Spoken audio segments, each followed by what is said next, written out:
Okay, hello, let's talk about Thunderbolts, the movie that just came out into the cinemas. Today I have a guest. Aww. Her name is Lea, Hello. and she has her own podcast in German, so maybe look into it. It's called Chronisch Online, der Bla Bla Bla Podcast. Exactly. Yeah, because we're both two German dumbasses. German potatoes. Yeah. So you will hear a bunch of mistakes, but And please go easy on me. I don't know when the last time was that I've talked that much in English. I mean, we are both studying English, or North American studies, but no one has to know that. No one has to know. No, we're ashamed. Okay, yeah, but last week I already talked about the fact that I want to make a part 2 about the Thunderbolts movie. Here's part 2. I'm with my friend Lea, as already mentioned, because we have both seen a movie in the cinema, and we have a lot of things we want to talk about. None of them are gonna be in order. It doesn't have a structure. We're just yapping, really. So let's get straight into it. The last 2 hours. Yes. Now on camera. We prepared watching a bunch of TikToks.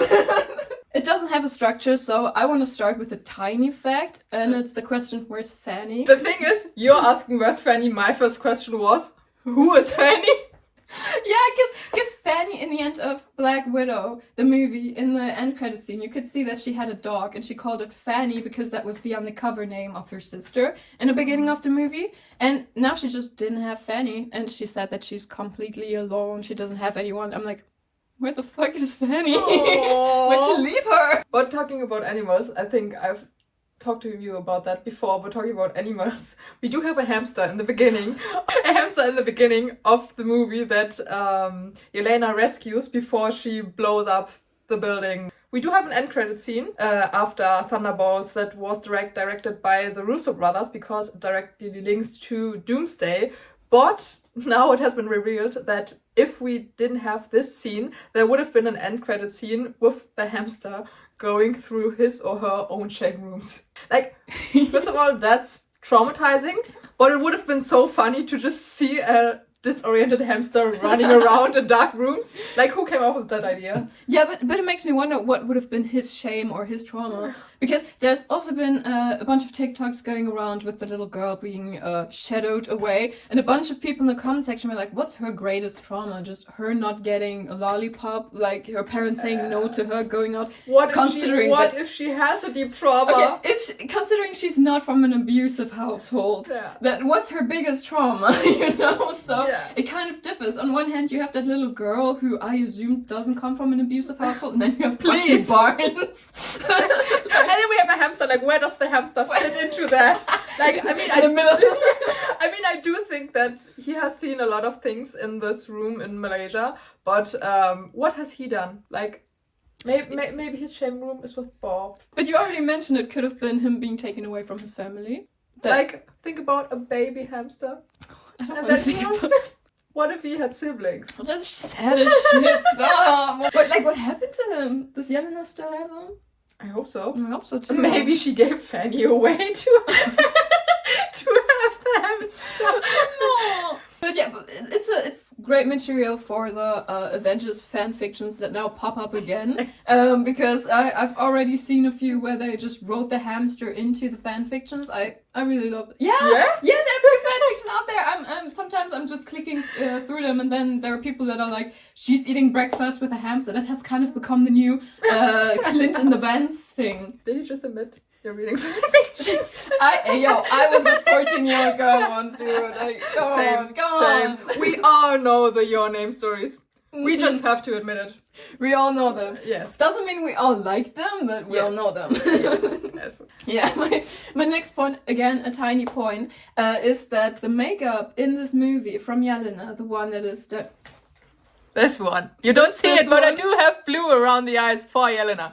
That makeup from Yelena is similar to Melina's makeup, her mother's, in the Black Widow movie. Because, in the Black Widow movie, Melina also had, like, eyeliner that went down here, really sharp too. Yeah. And the fact that Yelena uses eyeshadow to recreate that look, I found it kind of interesting that it was similar, whether it was intentionally or not. Maybe it was because maybe after Natasha died, I think that's where Yelena realized that she does not have a real family, and maybe she just wants to feel near them. I mean, she does not have her mother anymore, if I remember correctly. Natasha is not there.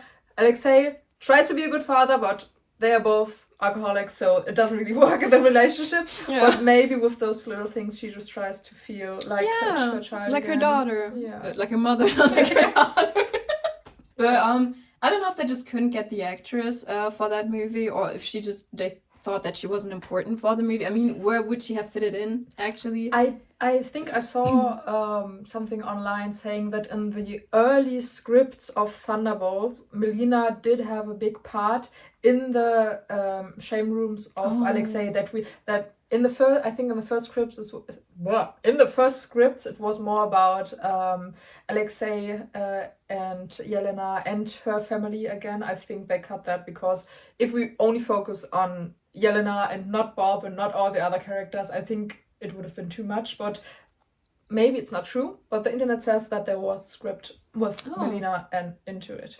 Remind me, where did we leave Melina in Black Widow? Melina in the end was with Alexei. Both of them have tried to flee from that, I don't know, big ship, whatever. They were together? They were together because she... So where is she? I think her ankle was broken and he carried her kind of like he had an arm around her. But then it doesn't make sense. Why is he alone in Thunderbolts? Right, I just had an epiphany, like... Right, that's my question. Like, where did they leave her? Like, are we ever gonna get like a story behind it? Because Alexei and Melina, that was the last scene we saw them both together, was when he had an arm around her and helped her with her broken ankle. And then the government officials came and wanted to take Natasha, and Natasha was like, you can go, I got this. So they went away as a family, which leaves us with the question, where's Melina? Did we miss something or did Marvel miss something? I think maybe Marvel is just not mentioning something. Yeah. Now we have Alexei and Yelena basically accusing him of not reaching out for a whole year, but she doesn't really accuse Melina. Maybe they also haven't reached out to each other and they just have to sort it out. So maybe do a scheduling conflict with the actress, because now that I think about it, where is she? Yeah, where is she? I don't know. I would love a bit of context behind that, actually. Yeah. So the next point I have is the fact that I really appreciate that they haven't shown Bucky's trauma. I already mentioned that to you, because we only had that one scene where he went, my past's been great, so you can only I had a great life. Right? And we as viewers, we already know, we can imagine what happened. We know him, we don't need to relive all of that. We've had already so many scenes with his trauma, him in the room, them operating on him and torturing him. We already have all those scenes. We already It's been a long 10 years. Yes, and they also would have shown him the worst kills that he made. And the thing is, we don't know what his worst kills are in the MCU. I think it's really great that they haven't shown us, because now we have to imagine. And I think our imagination of what he has done is way better than if they would have given us something. And then, it sounds kind of cruel, but it's good that we can imagine worse now. And also, like, Bucky in the movie is like the most healed Thunderbolt, so it would have been kind of counteractive to show his trauma again when his character is all about working it through and already being in the healing era. Yeah. So showing his trauma would have been like counteractive. And I think you mentioned that you also said that it's good because it's kind of like an insider for the Marvel fans who have been in the fandom since years. Yeah. Because we know. Yeah. To see if the audio's still going. Very professional. Very professional. With my, right, yeah, that was my point about that. Yeah, I also do think, I've talked about it in our episode on my channel. If you do speak German, go watch it.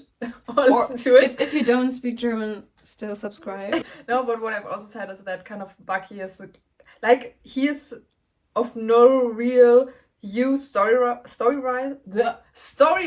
in this movie. Sorry, my R's and W's in English, they don't work.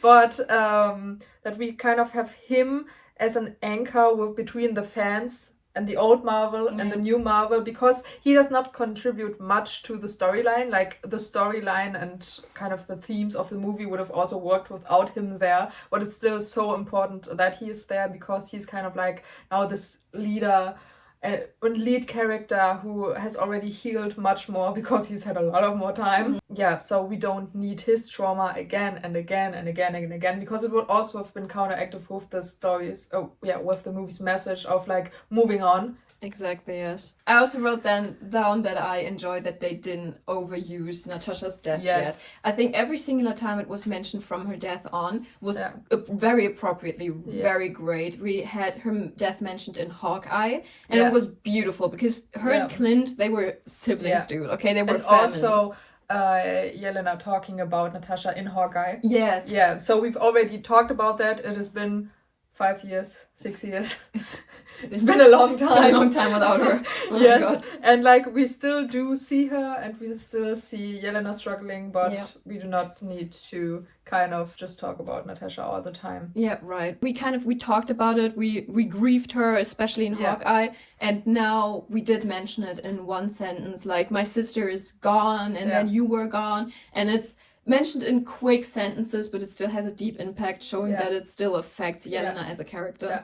Talking about Yelena and deep impact, I do have one point. I want to talk about the name of the movie. Well, the first name of the movie, Thunderbolts, or the name of the group, because in the movie, they do not give the name Thunderbolts to themselves. Or wait, Alexei does, but the younger Thunderbolts do not. Oh my god. Alexei is the oldest of them. He is old shit. But if you think about it, I mean, Yelena tells the story of the football team she was on in her childhood before going to the Red Room, and that name is Thunderbolts, and then Alexei takes it out of context and says, "Oh my god, did you call the team Thunderbolts?" And Yelena's like, "Right, I did not. Like, we did not have a bonding moment. Thanks, Dad." But if you think about the name, it's so impactful. I don't know if Marvel thought about that or if it's just me. Like, if I were that great. Yeah, you were. But, like, calling those anti-heroes Thunderbolts based on the name of the football team of Yelena, where she was still an innocent child before going to the Red Room, is so impactful because this name kind of also then, if you make that connection, stands for the innocence and the humanity of those anti-heroes, because they aren't bad people, but they are traumatized people. Yeah. And they are anti-heroes, but they are not villains. And kind of using a name that is associated with the childhood football team, that's deep. I also love how Alexei and Yelena kind of worked with that, because we had a lot of scenes. We had that one insider, I don't know, it was so funny, of them not being able to get to one point of where the name, who sponsored the Thunderbolts. Yes, they constantly discuss, in such a natural way too, as a daughter and a father would kind of discuss things. They were like, no, it was Shane and it's electronics. It was like such a normal moment, that they still had a normal life before all those other things happened. Right, exactly. And also them working through the problems in New York, like that we did get a father and daughter hug after all this trauma. I mean, this film also depicts the healing of family trauma. I mean, it's not that easy. Like, there's still a lot to go through, but kind of like them talking and also showing Alexei growing as a human because he runs after Yelena. I think before this movie, Alexei would not have run after her, but now he's running after her. He's talking about her and then talking to her and wanting to heal the relationship. And then they have this hug, and then it's so much more impactful when just 2 minutes after, Yelena goes into the shadows and Alexei thinks that he lost another daughter. Because did we ever see the reaction of Alexei to Natashas death? No, we never. And now we have seen the depiction of Alexei thinking that Yelena died. That he lost another daughter. Yeah, like, he's still a father. He's traumatized and he may not be a good father, and they do not have a good or stable relationship, but they're still human. And I have to say, I really love that after all the years, I mean, they were selected as a family by the Red Room, okay? Yes. They were agents, and Melina, Alexei, Yelena, Natasha, they've all been selected to be a family, but after all these years, Yelena still being grown up and everything, they still choose each other again. Like, Alexei and Yelena, they do choose each other again in that movie. She calls him dad in several scenes, and she goes to him to ask about her life choices. Like, she's so disappointed in him when he does not support her choices or when he does not listen to her, because that's what she wants as a daughter from her father.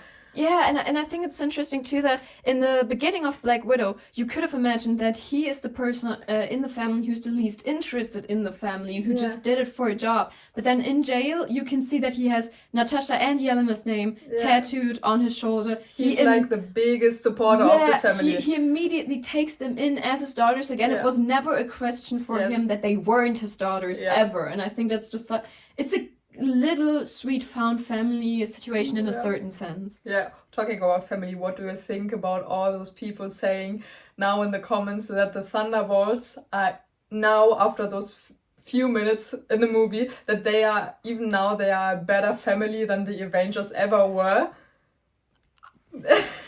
Oh my god.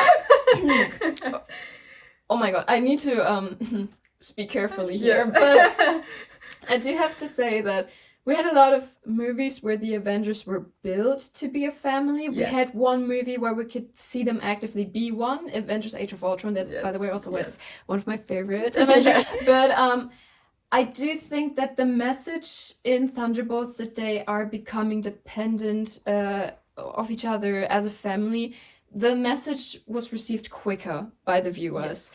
And I also think, like, the Avengers, I love them, and they are a great group, and we always see, like, when somebody dies or somebody's injured, they all do deeply care about each other, but they are a really, really dysfunctional family. If at best they are. I mean, they are a family, but they would never have been friends. If they were not forced to be together, they wouldn't have been friends. But so it's even fitting that they are called a family, because you can't choose your family, like in that sense. But they are very, very dysfunctional. I mean, the Thunderbolts are also very dysfunctional, but I do think it's right to say that they are more depending on each other, and so it's more lovingly, and like also Yelena already taking in Bob and being like, you go with us from now on. It's a lot more loving and emotional shown on screen, or emotions shown on screen, more than in Avengers. I mean, I don't even think you can like comparing the both of them is kind of hard. But I saw those comments online because I'm like, everyone wanted the Avengers to come back, and now that we have the Thunderbolts, they are all just going in the other direction. Are like, oh well, the Thunderbolts are so much better than the Avengers because they are functional family. Like, that's a quick turn through. Like, why? But I mean, I have to say that in a certain sense, the Avengers were kind of forced together. Yes. And in the end of the day, they stay together, and that's good. But the Thunderbolts are different in the way that all of them met each other, kind of being like, who the fuck is you? Like, they chose to be together. Yes, and then they chose to still stick together. I mean, when did they ever part after they've been stuck in the vault? Like, when have they ever parted willingly? I mean, later they are forced to be called the new Avengers, so we do not know what would have happened with them if Valentina wouldn't have been like, these are the new Avengers. But I do think that from their own minds, they would also have chosen to stay together. Yeah, I mean, we basically already have proof of that, because after they've been back from the nightmare-ish place, whatever, Yelena takes Bob by the hand and she says, you stick with us now. And he's like, well, that's kind of nice. So she already said, nice. You, Bob, are sticking with us, the Thunderbolts now. So she basically already established that they're going to be people who are going to rely on each other afterwards. Because we have so many people in this group, like, Alexei would have wanted them to stay together, even without Valentina. I think Bucky is just happy that he has someone, because he could not have gone back to his political career, if we can even call it a political career after political mistake. Like, okay. And I think, like, Walker is also alone without his family. He would not like talk about it, so he would not acknowledge it, that he needs the Thunderbolts, but he does need them. And Ava, I think, also doesn't want to be alone. She doesn't want to be alone. But so it's really more like the Avengers are more like a forced family that are very dysfunctional, very lovingly. So I do not want to hate on the relationship of the Avengers, because I care deeply about them and they care deeply about each other. But the Thunderbolts, I think the dynamics may be more healthy. It's also more logical in a certain sense, because I mean, they have this reason to stick together, because they have realized that they're helping each other like a lot in their minds. Am I still recording? Yeah, I'm still recording. I don't know, I'm kind of paranoid. Every 5 minutes. Yeah, because in Lea's podcast that we have... We don't have a video. We lost the video file and we lost my audio file. We're traumatized. We're traumatized. Listen to it. Listen to and it. I added Don't watch it. If you want to watch it, I added some photos and videos, but it's not our beautiful faces. So we are paranoid. So if you see Sarah always looking at her phone and her microphone, it's just looking whether it's still recording. It's working. Yeah. Oh my god, one point that I also wrote down is that I like that no one is overpowered.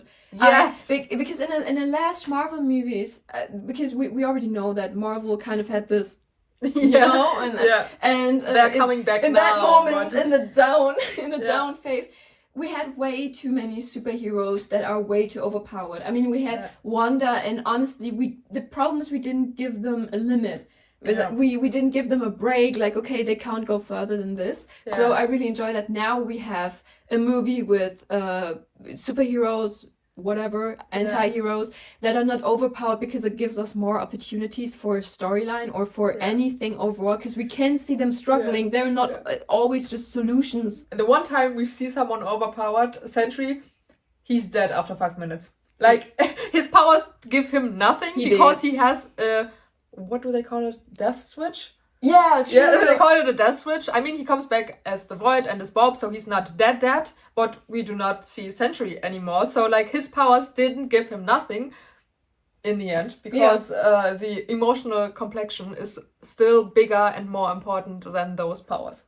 Preach, girl, preach! Philosophical, yeah. But yeah, exactly. So I really enjoy that, because I think Doctor Strange 2 was really overwhelming at some point, because there was just a bunch of people that are all kind of overpowered to a certain sense, and now we have an actual storyline. Yeah, that is good. I mean, that's also what I love about the movie, that we have a superhero movie and they still are superheroes. Call them anti-heroes or whatever, but they are heroes, and it's still a classical hero movie with like a story arc of fighting a villain. I mean, it's not really clear who's the villain. I think people disagree on that. Because I think Valentina is the villain and not the Void, because the Void is just the dehumanized version of Bob, so I think Valentina is the villain, but like it's marketed as the Void being the villain, and we have those superhero lines, but we do have such a complex story with the mental health aspect, and you do need time for that, and they don't have time for that in all those other superhero movies where it's just about power and who's better, bigger, faster, more powerful, and so it's really, really refreshing to see a movie like that. It's still being a superhero movie, but just different storyline. Exactly, and I already talked about that in my last video, actually, that because I've now seen a bunch of comments of people going like, oh my god, they defeated the villain with the power of friendship. But I mean, it's funny, and I agree, because that's what happened, but some people mean it in a mocking way. Yeah. But all we needed was a hug from a 5'3" blonde girl. Yo, Yelena's hugs would cure the shit out of me. True. But to the people who mean it in a mocking way, I don't really get it, because they should go to therapy. Those people, these people that say it in a mocking way, they are way too insecure in themselves. They do not acknowledge in themselves that they need someone in their life. Yeah, because in that case it was actually portrayed in a really good way. It was not just suddenly people being like, oh my god, we love you, don't. Yeah. But it was actually a really emotional scene, and honestly I did cry my eyes out twice in the cinema. And then we're gonna 3 times, and we're gonna cry again, because we're gonna watch the movie again. I'm gonna watch it a 3rd time. Yes. So yeah, it was a really, really emotional scene. Yeah. It was just such a good way to deal with the fact that he was kind of beating himself up over it, and so close to being just swallowed by that depression overall. And then her hugging him and showing him that he's not alone.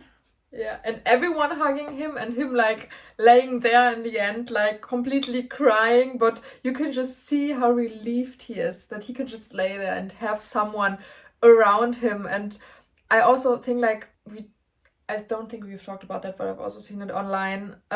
Like the evolution of Marvel now, also talking about those deep mental health topics. I mean, we have already had so many heroes and characters with deep mental health issues, but they are never addressed. They are just shown as traumas, but we never address them. But kind of like now the evolution of Marvel, them kind of like portraying mental health and what it does to someone in a symbolized way with kind of like having the Void. I mean, the Void is just bad mental health if you think about it like in a very easy way, but now also them showing not only that it's okay to kind of have mental health struggles, but you also need someone, because we have had characters in the past, like one of my favorite characters, Wanda. I've seen pictures online of people saying that now how Marvel is treating Bob, that's the way they should have treated Wanda. And I agree with that. Like, what would have happened to Wanda if she would have had someone? Because she was just left alone with everything. Thinking about it, even outside of the Marvel universe, how many villains in movies and series could have been prevented if they would just have gotten love? That's what I said in my first video. I said, imagine how many villains we wouldn't have had if they have gotten a singular hug. That's what I said. Like, she's just traumatized. Get her therapy. She needs therapy. She does not need to be villainized. And now I really, really love that about the treatment of Bob in this movie. The Avengers could have also been like this. Why am I calling them the Avengers? The Thunderbolts could have also been after like fighting the Void, and Bob not remembering that he is the Void. They could have just been, guess what you just did? You just almost killed all of New York. It was all in shadows, but they do not do that because they know he's not like. It's not his fault. Yeah, it's not his fault. It's the fault of his mental health. Like, they are so understanding, and this understanding we would have needed with other characters. So I'm so happy with the evolution of Marvel. I love that they never even once considered him as the villain. We had Bucky, who Mel on the phone told him, "Yo, we have this guy Bob. He fucking evil." Yeah. And then he went, "Okay, Bob, we need to help this guy." Like, not one singular second did he ever doubt that we should help him. Like, immediately he was like, "Okay, you guys trust that we can save him, so I'm just gonna let myself be vaporized in the shadows so I can help Yelena and Bob out." Also, the growth of Bucky, like we first have Bucky saying after Yelena goes into the shadows, like, what if she's really dead? First of all, rude! I do not want Yelena dying. A small moment I was like, wait, is she dead now? That we have him like kind of questioning that, like that's his trauma, and him just being like accepting that, oh, I can't do nothing about it, so many people have died, like, okay, she's dead. And then like him working with the group and Ava being like, what if she's not? And then they all go into the shadow rooms to kind of help Yelena and Bob. That's evolution. Yeah. Talking about new pages in Marvel, because this movie really is a new page. One thing, like outside of the movie storyline, but in the production that I thought of is we do have a new director for this movie, Jake Schreiner, I hope it's the right name. His name is Jake, but I think the last name is Schreiner, Jake Schreiner. He has not done a lot of movies. I think this is his third movie directing. He has done a lot of music videos and short films, but that's like his third bigger movie.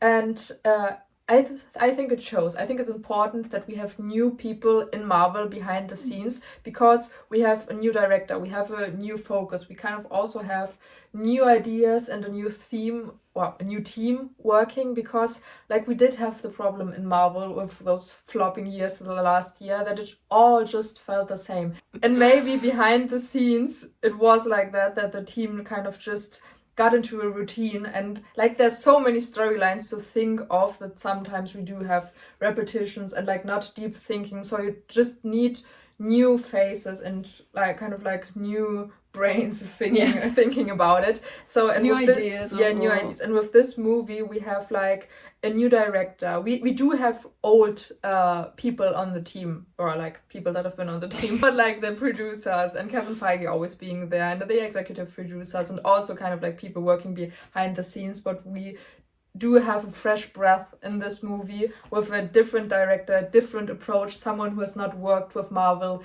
before. We also kind of now have again the old Marvel in a way that we do not have that much CGI. Many of the stunts were done on scene. We do not have the CGI faux pas that we had a few times with Marvel in the last years, talking also about Black Widow. Like, that movie had a budget and they still did that with the CGI because the department was just overworked. And now they took a breather. We have a different team or new people on the old team. So I think it shows in this movie, and I also think that it's important to just like have fresh ideas, and for fresh ideas sometimes you do need new people. So I really also love that Marvel gives other persons new chances. Yeah, and additionally to that, I want to say I also love that they give new actors and actresses a chance too. And if I say new, obviously they're not gonna pick someone from the streets who has never done anything. Yeah. But I really love. But they did do that already with other things like Miss Marvel, like the younger one. True. It yes. is her first acting role. But that's exactly what I mean. I like that Marvel, even though it's such a big branch and has such a name, like overall in the Hollywood world, we still have newer or lesser known actors and actresses. For example, we have Xochitl in the role of America in Doctor Strange 2. She did a great job. Yes. I love her. Yes. I'm so excited to see her back genuinely, in the oh Young my Avengers. god, I loved her. Dancing with the Stars. I was so hoping and now her coming back every year to Dancing with the Stars, like oh my god, 2 families found, Marvel and Dancing with the Stars. She did so good.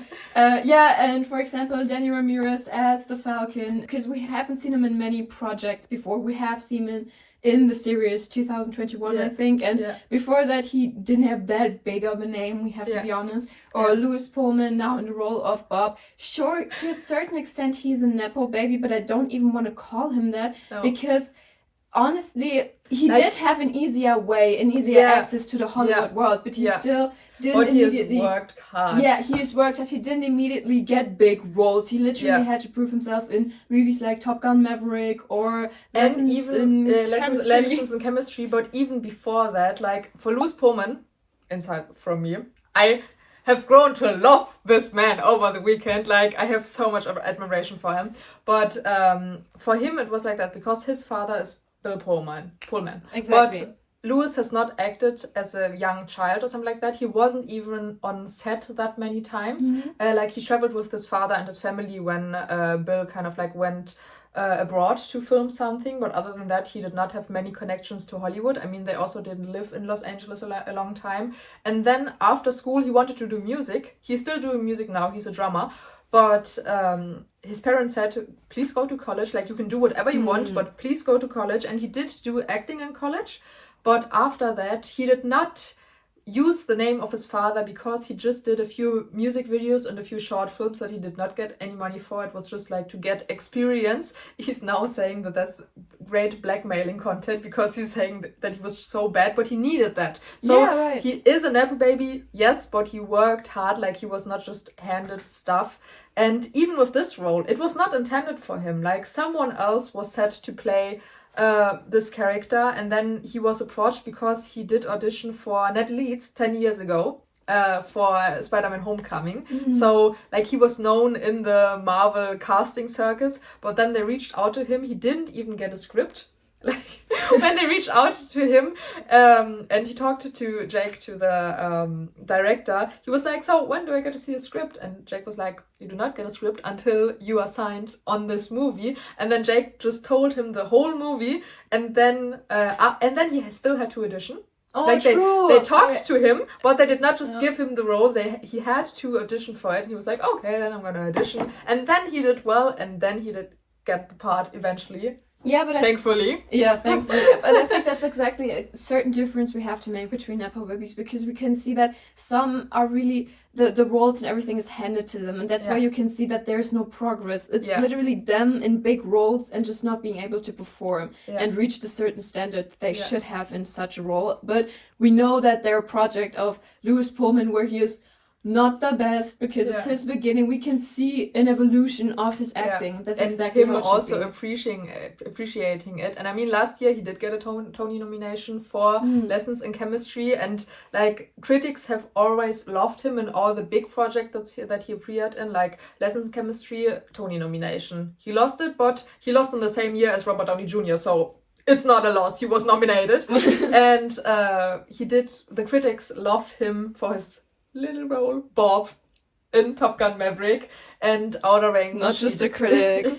He did to do Outer Range for Prime Video and the Starling Girl, so he does have a few projects, but like this role now is his big breakout role. And also him doing it with Danny Ramirez, because they are besties. They filmed Top That's Gun so cute. together, Yeah. and now they have stayed friends the last few years. And he also said that after he knew that he's gonna be in Doomsday with Jenny Ramirez, that they have had a celebratory FaceTime call. Aww. So it's just so cute because these stories behind Marvel also make Marvel so great. Yes. Because it's so human and so the fans can connect to the actors. And in her podcast, we have already talked about the fact that this is, I really enjoy that Marvel is doing this again, because in the last years, obviously because of COVID too, we had not enough interviews and interactions behind the scenes, between the actors. There was not really a life going on behind the scenes, and let's be honest, the behind the scenes are part of a movie as well,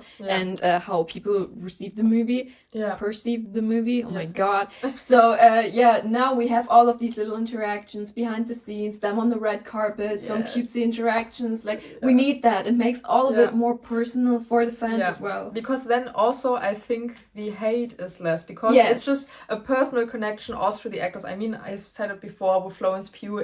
I think it's a big point in the love for Yelena that Florence Pugh plays her, because she's such a beloved actress, and because everyone loved her. Like, they went different into Black Widow, where she was introduced, because they were like, oh, we love Florence Pugh, let's see what her role is, and oh, we love Yelena now. And like with the different other projects in the last few years, where it's not right, but a lot of actors and actresses got a lot of hate, because it was also easier for the fans to hate, because they didn't know them. Yep. And now with Thunderbolts, we're kind of back into old Marvel, them having big promo tours and doing a lot of fun stuff together. We already have videos on YouTube like, oh, the Thunderbolts cast being like a family, the Thunderbolts cast acting like the characters. Yeah. Like, that's old Marvel. That's That's 2020, 2015. We love that. I mean, that's exactly what, if we revert back to it, that's exactly what gives people the motivation as well to go back to the, even though it might be silly, but to the little fan fictions of them being in the Avengers Tower and being a little family. Do you want to add something to that, or? No. No? Okay. I mean, I can talk a lot about Lewis Pullman, but I've already done that. Like, I do have to say, wait, one thing I want to say, because I do not want to be disrespectful. Like, for me, going into Thunderbolts, it was one of the first Marvel movies where I did not watch the trailers. I saw the first teaser of Thunderbolts, but I did not know anything about the Void, anything about Bob. I just went into this movie and was like, there are a lot of expectations for this movie, and people are saying it's great. Let's see about it. And I just fell in love, not only with Bob, but also with the acting of Lewis Pullman. And kind of like, I just wanted to get to know him. So the last few days I've watched a lot of interviews, a lot of his other projects. And I just respect that man so much. And I admire him for his work, and also like being very respectful and talking also about the mental health topics that are depicted in the movie. He's also talking about them in the interviews. Same goes for Florence Pugh. It's not only Lewis Pullman, but this whole cast being so endearing and so respectful and so well-spoken, and kind of like really the best introduction, or best, how do you say it? Begrüßung. Welcoming. Nein, kennenlernen. Getting to know. Yeah.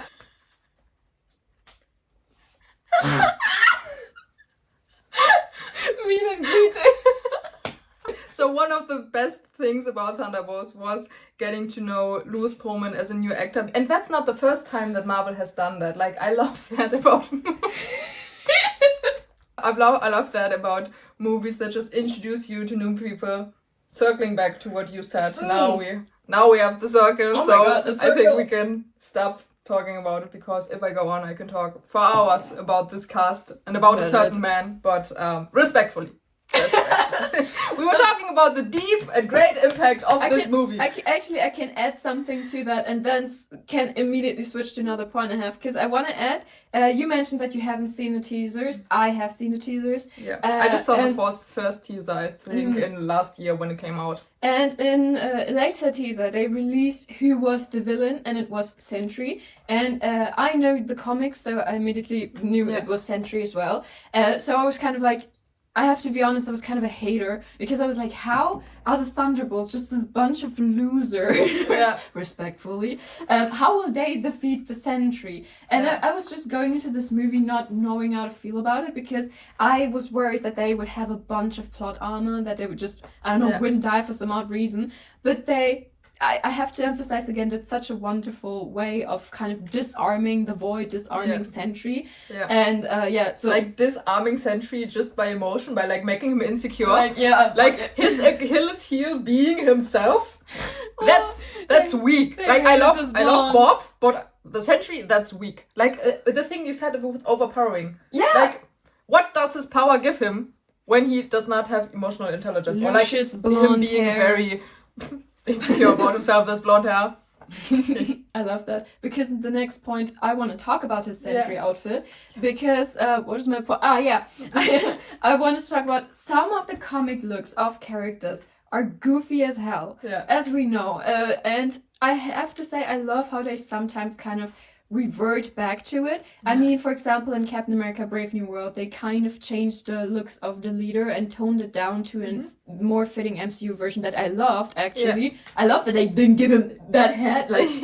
I love that they managed to include this goofy Sentry outfit, this golden thing. It just looks pathetic, and it already shows the audience. Like the first introduction we get of the Sentry, we're like, who the hell is this man? Right, and I love that they managed to fit the Sentry outfit into the MCU, so they didn't completely erase the fact that it exists, but at the same time they managed to just deal with it so perfectly because they made the other characters kind of make fun of it and acknowledge verbally that it looks goofy as hell. And him also being like, Valentina, maybe the blonde hair was a bad decision. Too much. Maybe. Maybe it's too much. Yeah, but I love it. They showed it to us and then they basically explained to us why they will in the future not continue with that outfit because it's goofy. I'm so excited to see what Bob, Sentry, the Void, whatever, will look like when he's using his powers. Because now we just have Bob, who he was saying, well, I do not want to tap into that because he's afraid of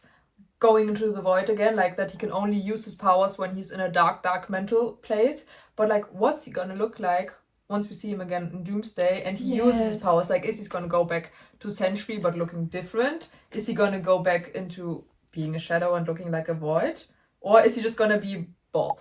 I do think that they're kind of really erasing the Sentry in him because I don't know what they would want to do with him. But the thing is, like, do they erase the Sentry costume and then we just have the Sentry powers, like that he's ripped as hell and having like a lot of strength? Or will he just have the powers that he has as the Void, like flying and turning people into shadows, which is creepy as hell. It was so creepy in the movie.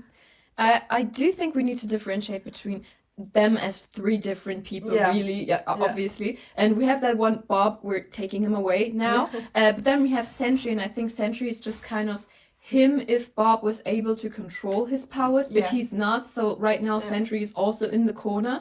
And I think that for Doomsday, if they bring him back, and they will, I already mentioned my theory in the first part of the video, I do think they will continue with the Void. Maybe they will address him as Sentry, but in the end of the day it will be Void. But I think that maybe they will give him a slight costume and design rearrangement, because I don't think it would fit if we have him as maybe a villain and then just be a like blob. I do think that they will kind of give him a different look, maybe still shadowy but with more defined features, so it will be easier to play him and to see him and not just him being CGI. And I'm also like really excited to see whether they mix together kind of like the abilities that the Void has and that the Sentry has, because I do think or believe that the lines between the Sentry and the Void are gonna get blurred once Bob taps into the power again, because like in the end these two people are also Bob. He just has to learn to control all those different sides. Exactly. Talking about Bob, can we talk about Bob? We can talk about Bob. I love Bob so much. Like, Bob is such a relatable character, like also for deep dark topics. Like, I love that we have this representation now. But Bob himself is also such a goofy little silly character, like him just being a golden retriever. Like, him just introducing himself. I'm Bob. Yeah. I'm Bob. I don't know what I'm doing here. I'm just Bob. So the running gag of Lewis Pullman always playing Bob that are just there. But like we see this very dark side of Bob as the Void, but also him being very insecure and having anxiety also as Bob, because when we're introduced to him, he's already talking about dying to Yelena, like being like, I'm just gonna stay here and I'm gonna die down here and I'm gonna be fine Don't with do it. that. And like him kind of like being in the group with John Walker, Ava and Yelena, and then Walker kind of like yelling at him, and he's just like, yeah, well, I've always been a failure, and you're just like, oh, I'm always making it work. Yeah, like, Bob, you need a hug. I'm so happy he gets a hug in the end. I need a hug like that. Yeah. Like, talking about Bob, like, his side, he's so relatable that he's not only his bad mental health, but also, like, a very, very silly character with great humor. Yeah. And I also love his interactions with John Walker, because there we just see that sarcastic, silly little side of Bob, of him being like, wait, you are the Captain America? Because you're an asshole. It's such an underrated duo, I think, between Bob and John Walker. Like, I don't not want to call them a duo, but kind of like their dynamic in the film, because in the beginning we do see the silly side of Bob only by him roasting John Walker, like everyone does and everyone should. But then throughout the movie, kind of also them evolving and their story. Like, we do not see many human sides of John Walker because he is an asshole, and it's also a good thing that Marvel is addressing that, and kind of like the characters are all roasting him for being a bad person because he's the only one who chose to be a bad person. This little details we have with Bob and Walker, that they roast each other, but they also have deep respect for one another in the end. Like, this little thing of kind of like showing John Walker's humanity, not only in the fighting scenes where he saves all those people in New York. I mean, he is a war veteran, and he did save a lot of people, and he wasn't a bad human all the time, and like him also fighting in different wars, he does have some humanity in him. But I also love that they use Bob to kind of show more of his humanity, because we have a little detail that I don't know if everyone noticed that, but Walker always calls Bob Bobby to belittle him. Like, he's kind of very arrogant, he does not like to be criticized, and like Bob, not knowing him in the first 2 minutes, being like, you're an asshole. Like, he did not like that. Like, his ego did not take that very, very well. So in the end, he does call Bob Bobby all the time. And then later, throughout the movie, in the shame rooms, we see that Bob's abusive father always calls him Bobby. And John Walker acknowledges that. Also a detail, Walker is the one to punch the light out of Bob's dad, because we always have those different Thunderbolts characters kind of like fighting with Bob through the shame rooms, and kind of like Bucky taking out his meth version and his meth chicken version, and Yelena kind of also like fighting for him. But in the one room where we have the abusive father, it is Walker who punches him, and then after the shame rooms, Walker is like, oh, you did really well, Bob. And then Bob also being like, oh yeah, thank you, like they have gained their respect.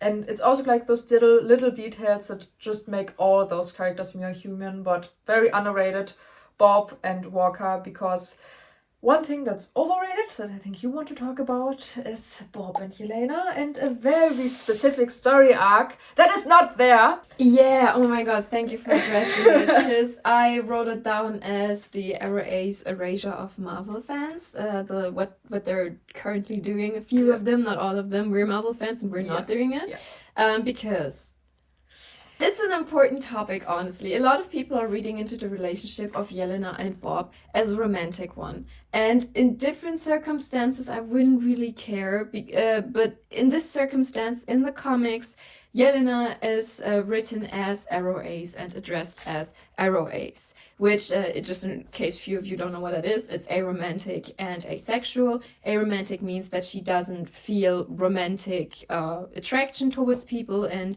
asexual means she doesn't feel sexual attraction towards people. And in this case, she's not interested in a relationship, neither sexual nor romantic. Yeah. And now a bunch of people are reading into her relationship with Bob. And then there are fans in the comments who are really friendly, giving the reminder that, hey, she's AroAce, maybe don't do that. And then there are answers that are, fuck off, and I want to ship her with whoever I want to ship her with, and this is the MCU and not the comics. Don't matter. And suddenly the comics don't matter anymore. Whenever there's anything that's bothering them, they're like, oh, look, in the comics, it's like this. Yeah. But now, I don't know, it bothers me so incredibly much because AroAce representation is really important, especially in our times. A lot of people don't know how to deal with AroAce people or characters in general, and that could be one representation that they could have that would make people be able to respect them more and to know how to deal with characters like that more. And I just think it's so ironic and in a certain sense kind of ew that people suddenly don't respect her aromanticism and her asexuality anymore because they think she's hot. Yeah. Like, just because you're horny doesn't mean that she is. Yeah. So don't write her horny. Yeah, and also, like, Marvel has never said in the movies that Yelena is looking for romantic relationships, and they do not need to do that. Like, one thing that also bothers me about this is that just respect Yelena and Bob's relationship, whatever it may be, because they are two broken, traumatized people. Like, if we think about it logically, they would not work together as a couple because they are way too traumatized. They both need to do much therapy and then come back and do whatever they want. But we do not always need romantic relationships. Like, even in Marvel, we have so many strong female characters that they do not need love relationships. We do have characters that have love relationships, and there's nothing wrong with relationships. Like, that's not the point. But we can also just have two people, even if they are men and women, who are just brother and sister, or friends, or just two traumatized people who stay together to feel better about themselves. And we do not need to romanticize every single character. Like, we do not need it in every single movie. Seeing love everywhere and romantic relationships and like going into romantic relationships when it's not the right thing every time, and we do not need that every time. And we do not need a romantic relationship between Yelena and Void. Just because you want a romantic relationship doesn't mean that it's always there on screen. And I also do think that Marvel is going to be respectful and not gonna do a romantic relationship between Yelena and the Void and Bob, because they like do depend on each other, and like putting that into a love relationship could be very, very unhealthy, and it would also take room for other storylines that are more important than a love interest. So just please leave Bob and Yelena alone. Yeah. I think additionally, it's also not great to romanticize the impact that both of them had on each other, because it kind of takes down how far they have come and kind of acts as if they weren't the ones who were fighting for themselves and who were putting themselves into a better place. It's more like, romance will save your ass, even your mental ass. Like, no, sometimes it's really just you need to work through things. And work through it yourself. So yes, I mean, in the end of the day, should Marvel decide to delete her or erase her AroAce sexuality, I will have to accept it, but I won't be happy about it, because it's just another character that is where the asexuality and the aromanticism is taken from them just to comfort to straight people who simply don't understand what it is, and who just... And we do need that representation. And also, like, even if they don't address anything, then that's also fine in the sense that she does not need a romantic relationship to be a complete character. Like, she's badass. She has been badass for the 5 years that we have known her. And before Bob, she was just a standalone female character. And now we have Bob, who I do not believe has romantic relationships with her. Like, I also don't think that's going to happen in the future. And just because there's a man now, she needs a little romantic interest? Like, why? Just because they are both beautiful, attractive people? Like, they can be beautiful and attractive and be single or not be together and just have a healthy friendship or a healthy brother and sistership, whatever. And just because her sexuality doesn't conform to your standards or expectations doesn't mean you have to completely ignore it. It's kind of giving all the straight women who are crying over the fact that what's Anthony from Bridgerton? What's his actor's name? Bailey. Jonathan Bailey. Straight women crying over the fact that Jonathan Bailey is gay. Like, what are you gonna do about it? Like, I mean, that's who he is, and that's who Yelena is. So, I mean, in the end of the day, we cannot stop people shipping them. We cannot. I don't know. We can't stop it, but it doesn't mean I have to like it, because it has that bitter taste to it. Just focus on other complexities that we have in this story, and love is very complex, and I also do love movies about love or romantic relationships or anything like that, but not every movie, not every story, not every character needs a romantic relationship. Period. What else do you want to talk about? I have so many little... I mean, if we're talking about names, because you have already talked about the fact that Bob was addressed as Bobby. Yeah. If we talk about names, I want to talk about the fact that Bucky in this movie was only addressed by everyone as Bucky. Not just by random people, by everyone. Yeah. And we can see that's...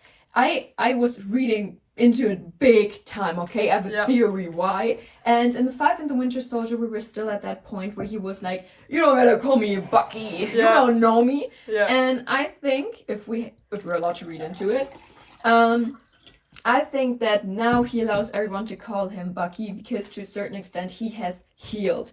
In the past, only Steve was allowed to call him Bucky because he thought that only Steve can know him that deep. Like, he is such a complex character that only if you know him to a certain extent, you know the Bucky behind the facade that he has built around himself. So Sam at a certain point was allowed to call him Bucky because he was reading into him. He knew him enough to know the Bucky behind all of the Winter Soldier. And now he has kind of opened up and healed to such an extent that he thinks that if someone meets him, they know him. They meet Bucky. They don't meet the Winter Soldier. They don't need to dig deeper to meet the Bucky. He's more than the Winter Soldier. Exactly. And kind of like now acknowledging all his different sides. Like, he can also use the Winter Soldier's power, but to something good. So I also think it's very healing for him to be in the Thunderbolts and kind of like taking on this leading role, because by that he can also acknowledge and respect kind of like Captain America, Steve Rogers, his best friend, always being like this heroic character, and now kind of like Bucky stepping into his footsteps and being the leader of the Thunderbolts, and like not even arguing about it. Like 5 years before now, he would have been like, oh, I do not want to be a leader, I can't be a leader, I'm not capable of that. But now him being a politic but still like focusing on the right things and on humanity, and him kind of like being like, oh, you're gonna fight the villain with me, you're gonna fight Bob with me, and the Thunderbolts being like, what? And he's like, do you have anything better to do? Like, kind of like him acknowledging all his different sides now, and that they are one person. So it's like normal for him now to be called Bucky, the Winter Soldier, whatever, because it's all just him. So yeah, I agree with you. Yeah, I really love that he has healed to that extent. Yeah.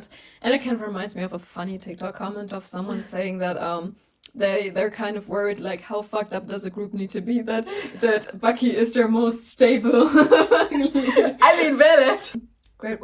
Okay, I have another tiny thing that I want to squeeze in real quick, and that's that I really love the parallel to the What If episode, because there is a series that Marvel is constantly releasing new episodes of, and it's What If. Comics to these episodes exist, but now they're kind of it's animated, and with some of the actors actually voicing them. For example, Sebastian Stan is indeed voicing his Bucky in that series. I think all the original Avengers are voicing them in the first season. I think also it has been all the original characters. Yeah, right. And there is an episode where it's Bucky and the Red Guardian Alexei working together. And it's a really fun episode. And there's one scene where the Red Guardian and Bucky are sitting in a car. And it's kind of similar to the scene in the movie. You could compare it of the Red Guardian sitting next to him in his uniform, completely dressed up. Then we have Bucky with his bob, just sitting on the wheel, kind of driving, them having a cozy conversation to a certain level. And I really love that because it shows that really What If is a series that is supposed to show other universes, like what if that and that happened. And I love the fact that it still happened. In a certain way, it still happened, actually, even though...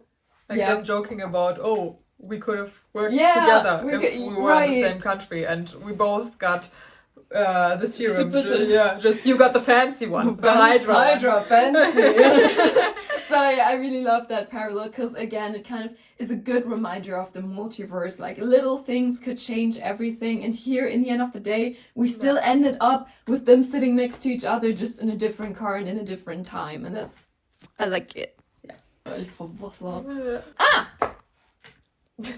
have a point. Because we didn't talk about her enough. The movie didn't talk about her enough. Ava.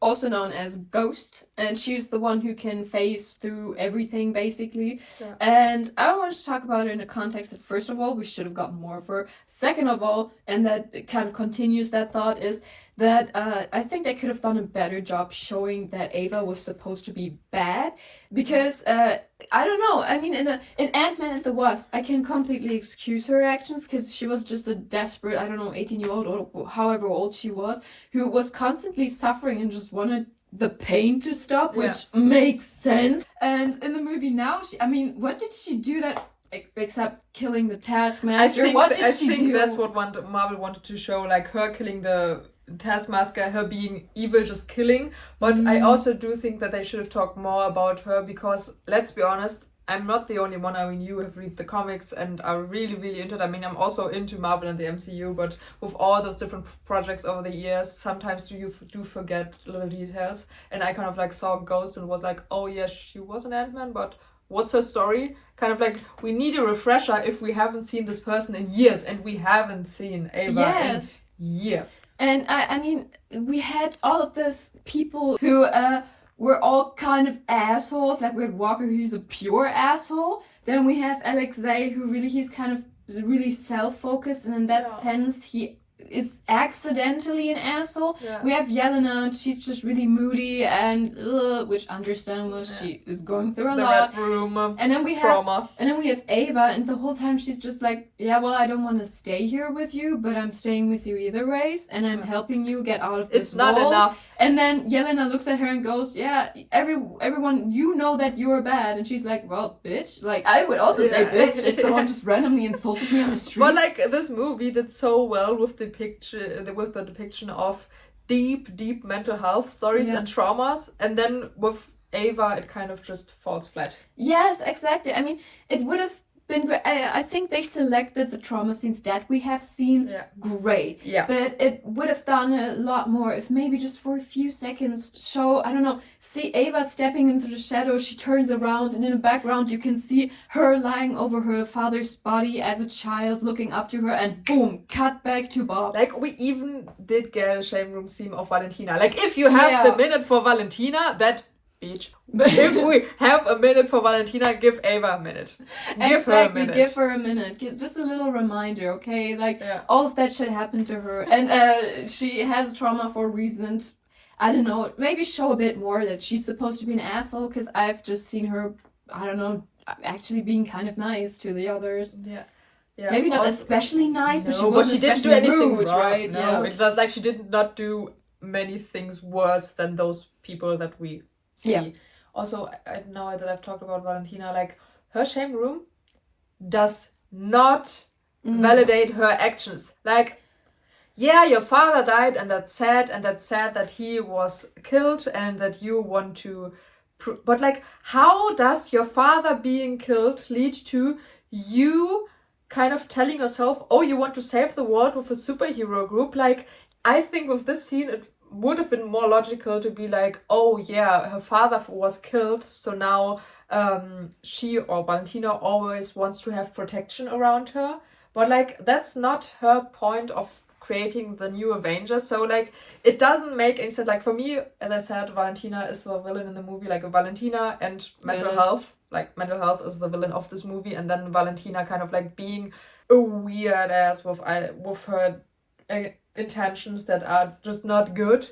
Like, she's just marketing everything and doing it for her own good. In the end of the day, as someone who has read the comics, I've said that sentence a few times, but in the comics, she is secretly a Hydra agent. Yeah. She's actually one of the leaders of Hydra. That's how high she's up. And she's a sleeper agent in the sense that she is acting as if she's working for them, then acting as if she's working for S.H.I.E.L.D., but she actually works for Hydra. Yeah. So that kind of confuses me because I don't know where they are going with her storyline in the MCU, because officially there's no Hydra anymore, officially. Yeah. And my question is just, are they giving her a completely new storyline where they are making her really the main villain of an own, I don't know, firm that she's creating, I don't know, like her own Hydra, but it's just not Hydra. So maybe that little shot that we've seen of her trauma is supposed to kind of lead into something that we will see in the future, like kind of... Like it could be, it's Marvel. Like maybe in 5 years. Yeah, but maybe it's supposed to be an introduction to what kind of person she is or she's going to become. But in the end of the day, I don't know exactly where she fits into her comic book version, which is okay. I like it when they change characters from their comics, because most of the time they're doing it for a specific reason and they're doing it very good. As they did with Sentry, they changed him too a lot, and I like it. They did a good job. Yeah. Period. Talking about introductions, Mel, the sidekick the assistant of Valentina, kind of like her doing all the dirty work, and then again being kind of like in between the lines, like, is Valentina really doing good or not? And then her calling Bucky and kind of like spying on Valentina and just ratting her out and being like, hey Bucky, we need help because Valentina's going crazy. But then her still staying with Valentina and killing Sentry, or like doing the death switch on the Sentry, which does not kill him but creates the void. Yada yada yada. We like talked about that, but let's talk about Mel for 1 second, because I do believe she has a storyline in the comics. In the comics, she does have a storyline. I don't remember 100% everything because I have not read every singular comic. That would take a lot of time. But in the comics, she's known as Melissa Gold, and her superhero or anti-hero name is Songbird. And she's actually introduced at first as an anti-hero, or kind of like a villain to a certain extent. Later on, she becomes a hero, and she's associated with the Thunderbolts, so she obviously fits perfectly into the movie.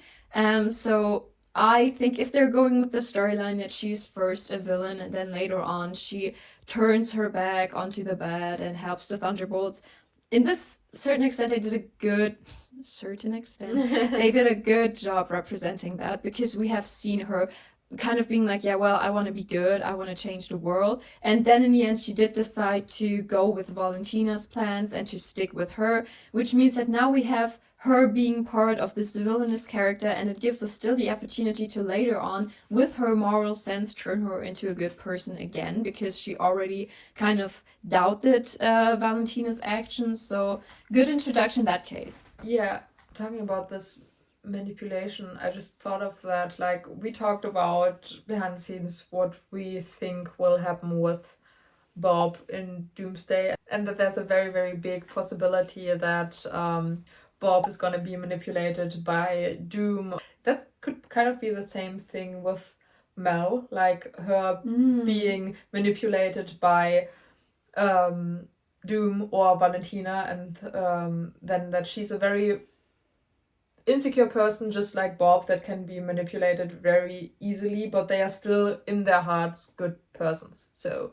I'm very excited to see where the storyline of Mel, because I really did like her character and also the actress and the job that has been done with her, kind of like see what she is gonna become or gonna be like in Doomsday or after that. I mean, there's so much that needs to fit into Doomsday, so I don't know in the end what's actually gonna be in that, but Thunderbolts, I think, has a very, very big role in Doomsday. That's for sure. I mean, the ending credit scene of Thunderbolts is directly linked to Doomsday, so I do think we're gonna see a lot of the characters from Thunderbolts. They're gonna have a lot of running time in Doomsday, but to what extent? And like, which characters are they gonna focus on? Like, it's gonna still just be Bob and Yelena and Bucky because he has been there a long time, or is it gonna be other characters?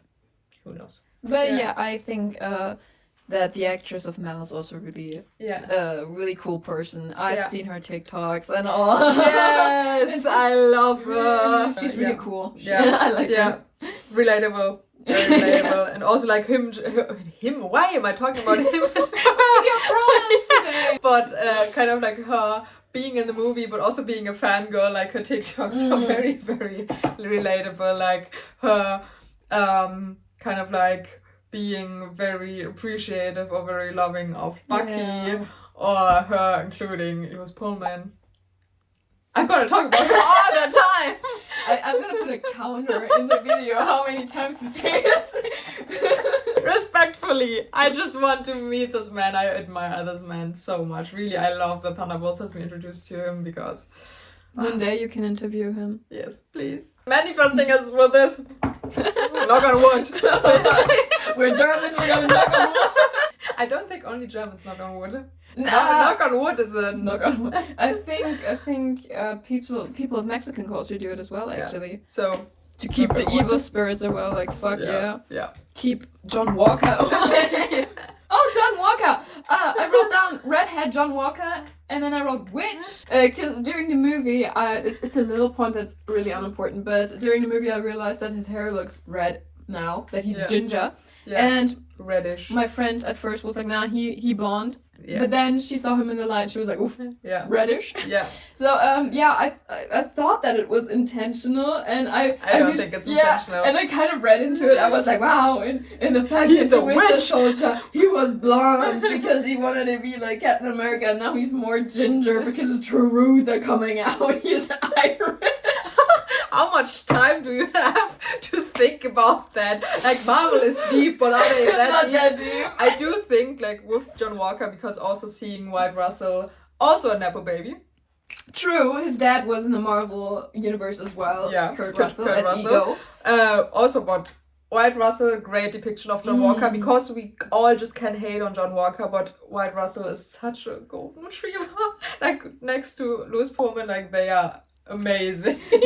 But like also like him, you do see him in real life having kind of blondish hair but a red beard, so I think it's really just his natural hair kind of like switching in lights and everything. And I also don't know, is he American? He's American yes. because Kurt Russell. And I don't know what's the natural hair color of his his and her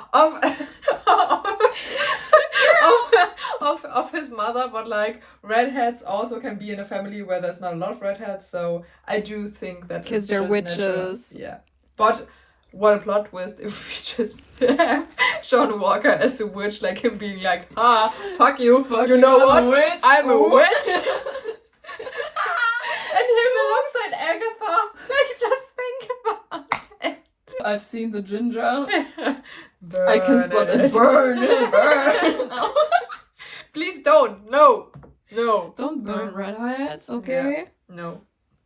But we can burn John Walker. Because a lot of people are out there in the internet right now. We need to talk about that. That's dark, but let's burn John Walker. Okay. Like, I mean, he beheaded an innocent person. Behead him or burn him. So, let us... Wow, that's... I'm sorry! That man has two opportunities to die. Either we behead him or he burns. I want to talk about John Walker as a character. Yes, let's do that. Because there are a lot of people right now on the internet who are defending him or relating to him, which... Do you need help? How are you relating to him, girl? No, I want to talk about the fact that I really, really dislike him. I really hate him. I've seen a comment of someone kind of explaining why they relate or why they like him. And I have to say I understand that point, kind of, because they said that John Walker is the representation of depression in the aggressive way. Oh, yeah. In the way where they are... Like, he is also suffering from depression and everything, but he shows it throughout aggression and all of that.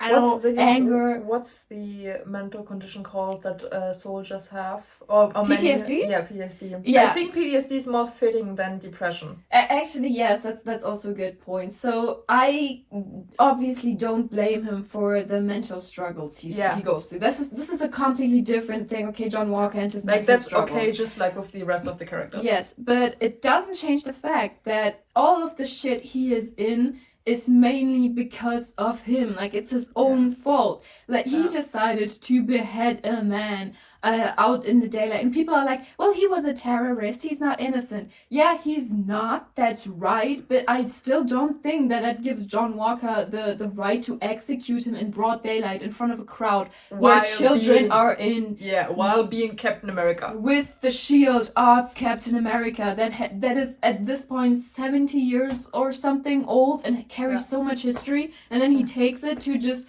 He gave himself the right to execute someone in front of children, dude. Yeah. And like, he has seen war and he has seen death and he has seen what it is doing to people, and kind of like, it's just him being Captain America, or like being Captain America for 2 seconds, as rightfully said, but him kind of being that disrespectful and that unhealed in this image is just, it's a lot to take in and it's a lot to criticize, because I do see the PTSD. Like, also, I mean, it is in real life also like this, that soldiers who do not like work actively against their PTSD or go to therapy, like with all that trauma, a lot of aggression comes with it, and a lot of hatred and bad character traits, and like, that's something we need to talk about.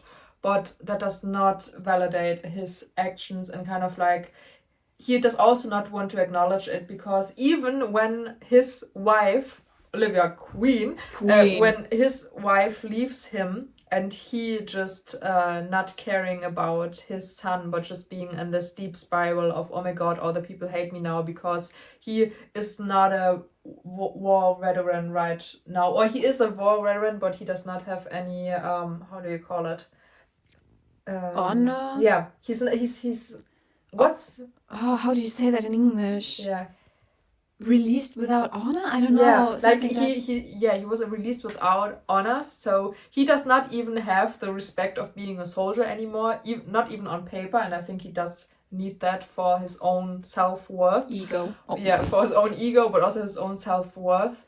But him just actively not doing anything against those feelings and just like staying in the spiral. I mean, it is real because there are people out there who are also in the same habits, but it's still not likable. So even if we're joking around and kind of like saying, oh, we hate John Walker, it's just because we have so many characters in this movie and in the Marvel Universe that go through so much shit and work through so much shit and have so much trauma, way more trauma. Like, you cannot like outweigh traumas, but it is like that. You have a lot more trauma in the Marvel Universe, and then like having John Walker with the American sign, with the Captain America sign, being that big of an asshole, that's not really redeemable. So I do like in the movie that we get to see a little bit of his humanity, because before he got the Captain America soldier serum, before he got the American serum, he was a good person, or at least he had a conscience because he fought in a war and wanted to rescue people and all of that. But it's also great that Marvel in the movie does not redeem him. Yes. Because he needs to work through a lot of things before getting to be redeemed. And like, we do take small steps with him saving people in New York, and like his relationship with Bob, if we can even call it a relationship. But yeah, I just really like the handling of John Walker in Marvel, and it's completely fine if in the next movies or in the next time we see John Walker that he maybe goes to therapy and is going to be redeemed. Like, that's fine, but we need to work for that. Yes, exactly. So I cannot agree with people who are just kind of apologists in that sense. Yeah. Like, all of us obviously can empathize with people that suffer from mental illnesses and everything. But in the end of the day, the struggle still comes from him. He doesn't work on it, and all the shit he is in, sadly, is his own fault. Yeah. On Olivia leaving him with the kid, which, by the way, Queen, was also a good thing.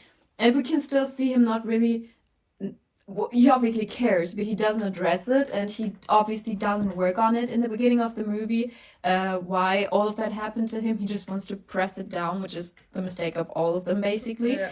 But yeah, I still think that he is an asshole, and there are many moments where he has shown a bit of humanity. Basically, him pulling Ghost back into the car, protecting her. But that's like a decent humanity. That's like, decent humanity. Yeah, like if that's the standard. Or little, I don't know, liking his humor and his sarcastic remarks, I can also understand. Yeah. But apologizing or defending him as being a bad person, that's... Yeah.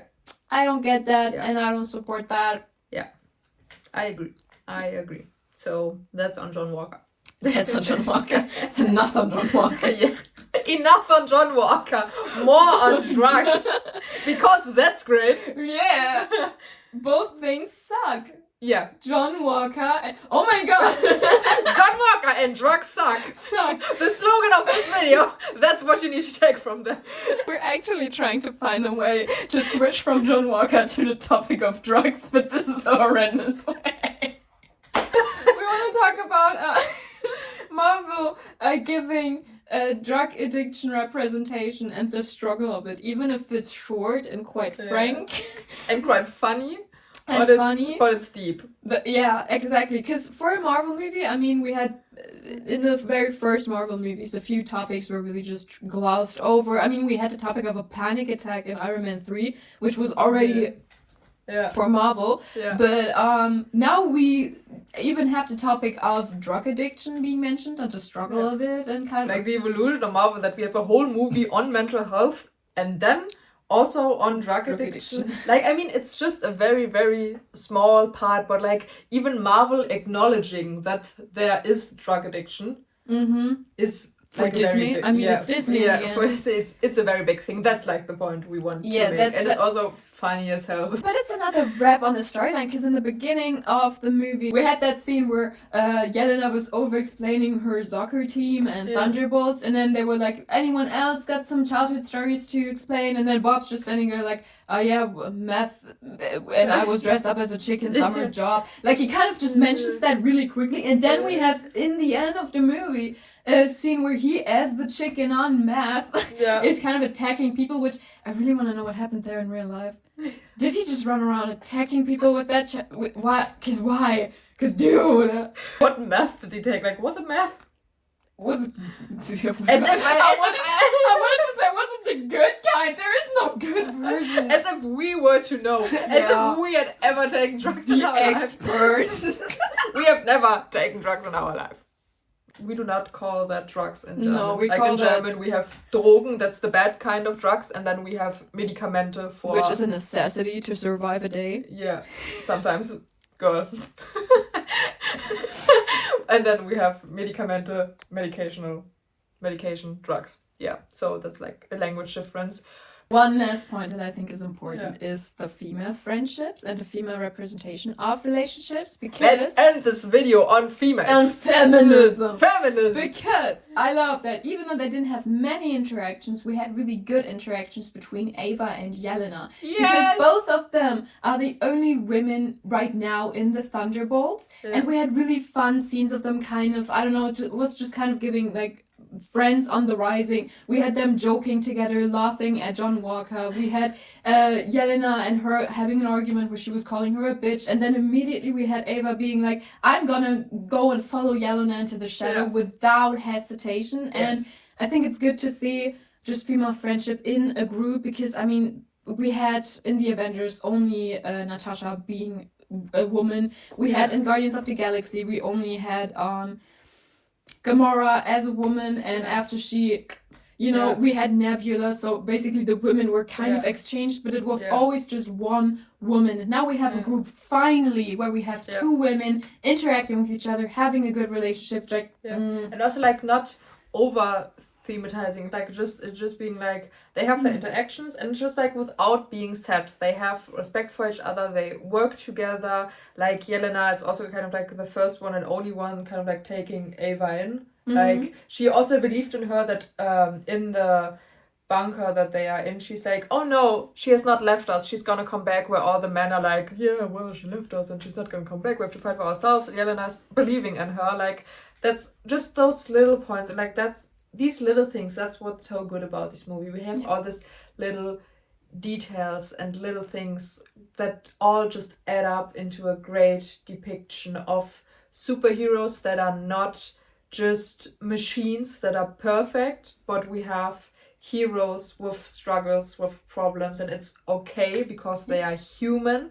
And we have the depiction of mental health, we have the depiction of relatable characters, the introduction of new great characters like Bob and different other people, but mainly Bob in this movie, because all the other characters we already did know. Like, we did not know many things about a few of them, but we did know them, and like Bob is the only one that's kind of, or Bob and Mel, but Mel does not have that big of a role. No. But we have those new characters introduced hand in hand with the old characters, so overall it's just such a great it's movie. definitely great dynamics between the characters, great storytelling, just overall. We really liked it. I'm gonna see it a third time. She's gonna see it a second time. Yeah. And yes, this was all of our points. Actually, I think. I mean, we could yap think forever about this movie, but we have to stop. Oh my Yeah. god! I have to edit all of that. Wow. Have fun with that. But for now, thank you for watching. If you have anything to add about this movie, or if you have a different opinion than we do, please write it down. We love to read about it and figure out why. Yeah. And thank you if you liked the video. Thank you if you subscribed. Love you very much. Thanks you for watching. Follow her. Thank you for having Follow me. her. Mm-hmm. Thank you. I have TikTok now too. She has TikTok. I do. Thank you for having me. I hope my English was fine. We will see her in the future again for a few. Please. I'm gonna come back if I'm allowed to. That's a threat. Okay, but now we have to end it. So thank you again and bye. Bye.